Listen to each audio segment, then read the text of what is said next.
here obviously, starting on Monday at 8 p.m. against Brian Cilic. First question, if you could raise your hand, please. Hi, Andy. Just how would you sort of sum up your feelings on your achievements of the last year and also obviously your fatherhood? Yeah, I mean, this year would have been, I'd consider it the best year that I've had on court. Last few months have obviously been, the best in terms of my consistency and, played pretty well in all of the big events. Even the matches that I'd lost were really close matches, ones that I potentially could have won as well in New York and the Davis Cup against Del Potro. And yeah, obviously away from the court has been by far the best year that I've had in my life. Big change, but yeah, great change, and yeah, I've really enjoyed being a parent. Andy, now you've had a few days for it to sink in. How does it feel to be world number one? Do you look at yourself in the mirror and think, yeah, number one? Do you have a little smile to yourself? No, seriously, that you've done something which you wanted to do for your whole career. Now it has sunk in, how does it feel? Yeah, I mean, it feels good, obviously.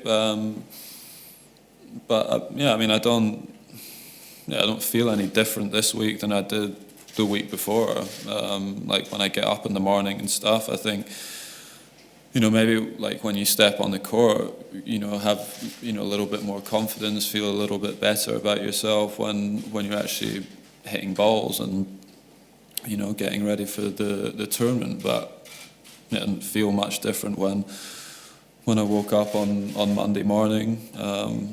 Felt just the same.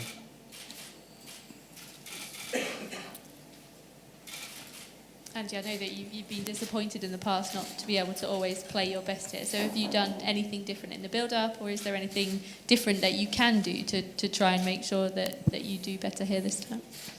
Well, I mean, the first few years it was here I played well. I did play good tennis. There was a couple of years that, I wish I could have played and done a little bit better. But,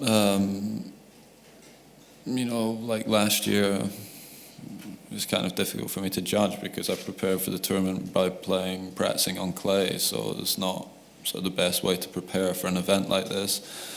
This year, I've obviously had a good run in Paris, which a lot of the years I haven't done, so I took a few days off after Paris and then just came over and hit here. I'm staying at home this year for the first time. I've never stayed at home during the tournament. I'd always stayed in the hotel, so I'm doing that a little bit differently. And in terms of the way I prepared, not doing a whole lot different. The court's definitely a bit faster this year. It's quicker than it has been in the past, so that changes the way you play the match a little bit. But I think that's a positive thing. At the end of the year, when a lot of the players have played a lot of tennis, to have it on the slowest court and really, really long rallies is tough, so it will shorten the points a bit and maybe make for some better tennis. Andy, I visited your hometown Dublin after Paris, and I went to the court. As you said, it wasn't the best quality court, and it was hard to imagine the world number one's origin was that court. When was the time that you started thinking that you would become professional or maybe even playing Grand Slam? Like maybe was it when you're starting to play at Stirling University at indoor court? Can you talk about those? Yeah, I would think probably when I was around like 14 or something. It was when I decided that I was going to move away from home really to play. That was kind of when I was trying to become a tennis player. Before then, I played loads of sports. I played all different sports when I was a kid, and when I was in Scotland, I was playing 3.5, 4 hours of tennis a week, which isn't very much. Then when I went over to Spain when I was 15, I was playing like more than that every day, like Monday to Friday. So that was probably around the time when I decided that I wanted to become a tennis player, and when I was actually started really looking up to guys, and practicing with sort of professional players, and I started to think that that's what I could be doing for my career. Yeah, Andy, here. Just a question about Stan. Do you think that he's perceived differently now by the other players and the rest of the tennis world with a third Grand Slam now under his belt? I think he's always been well respected by the players. Because of the tennis that he's played over the last few years. In the big events, he's had some great runs, and in a lot of the major tournaments he's beaten the best players, the top players in the world. So obviously the more major tournaments that you win, the more respect you might get. But I think from a player's perspective, I think everyone's viewed Stan as being one of the best players in the world. He's obviously extremely strong, talented guy, and plays well on all of the surfaces, and when he's playing his best tennis, he's extremely difficult to beat. Andy, an awful lot of things have happened since the last time you saw Ivan. What has he said to you about what you've achieved in the last couple of months? And also, have you had a chance to start planning for what the next target is for yourself and him? We spoke on the Saturday night in Paris. We spoke on the phone, and he obviously congratulated me on getting to #1, and then started talking about the final the next day, and then what we were going to do to prepare for this event. It wasn't like we didn't chat too long about the last sort of few months. He's obviously watched quite a few of my matches, but then when we got here, it was just kind of back to work and the things we're trying to improve and get better at, and I like that. That's good. I don't need to be discussing what happened the last few months too much. I need to obviously keep trying to improve, keep getting better, and that's what I've always done when we've been working together. Andy, we often use the word unprecedented to describe your success. What needs to happen now with British tennis to ensure we're not waiting another 43 years for a world #1? Are the structures in place enough at the moment to make a Murray?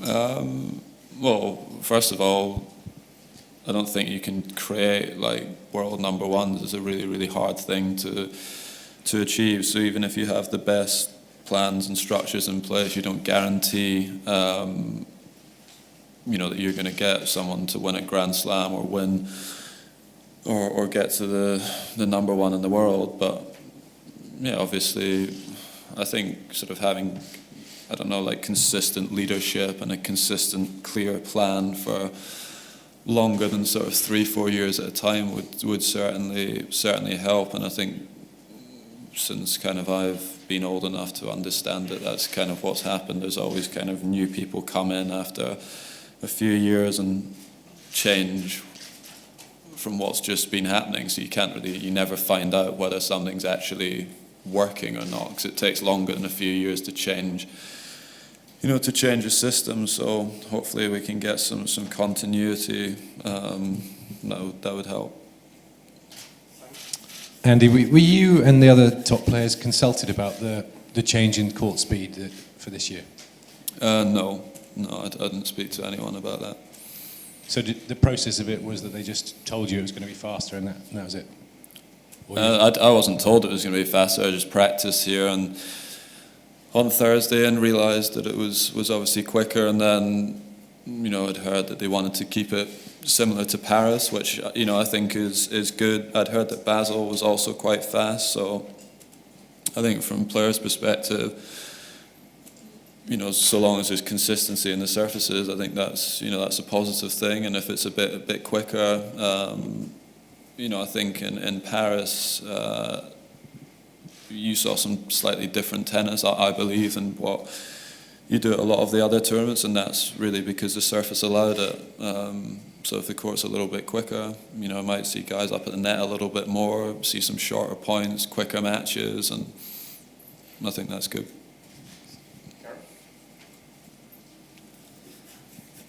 bit of a follow-up to our previous questions, but you've had so many first time for British tennis over the years, and now with the number one. Do you feel everything has been done to, capitalize on this and ensure the legacy? What should be done in the future?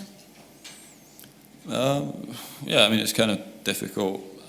It's difficult for me to say just because I don't see everything that kind of goes on, and I'm always, I'm away and I'm traveling and stuff. You just, hear kind of, what other people are saying that are involved in British tennis, and yeah, like I said, there's just change happens all of the time. Every few years, whoever's leading, they leave, someone else comes in, does something completely different. So I don't know, it's difficult. I think it's difficult to leave a legacy in sort of 3 or 4 years. So it's, it's not just about me. There's a lot of other people involved in British tennis that are responsible for that. But I do just feel like, changing so often is not good. I think it's counterproductive, and yeah, I just hope that whatever structures are in place just now, are positive and that they work. And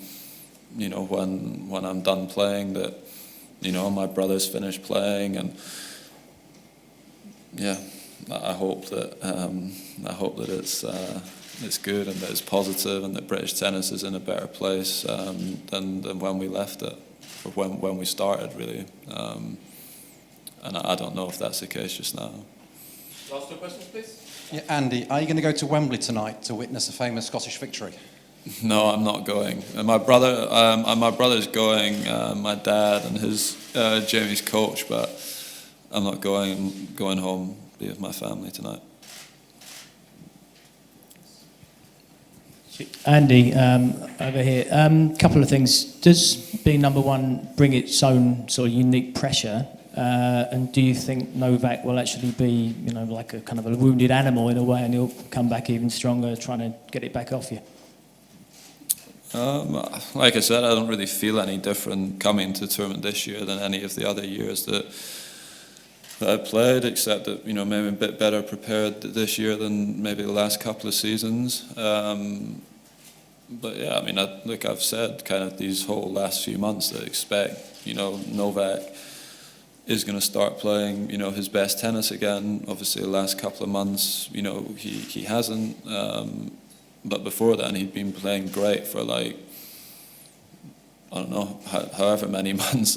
It wasn't months, it was years. He was playing great tennis for us. So for him not to play his best for a couple of months, I'm sure for him it's not too much to worry about. And I'd imagine, shortly he'll be back to playing his best tennis. And he obviously has played extremely well here in the past. I think he's won here the last 4 years. So there's no reason to think that, that he won't have a really good tournament here. Thanks very much, everyone. Thanks. Dominic Thiem coming in. Am I done?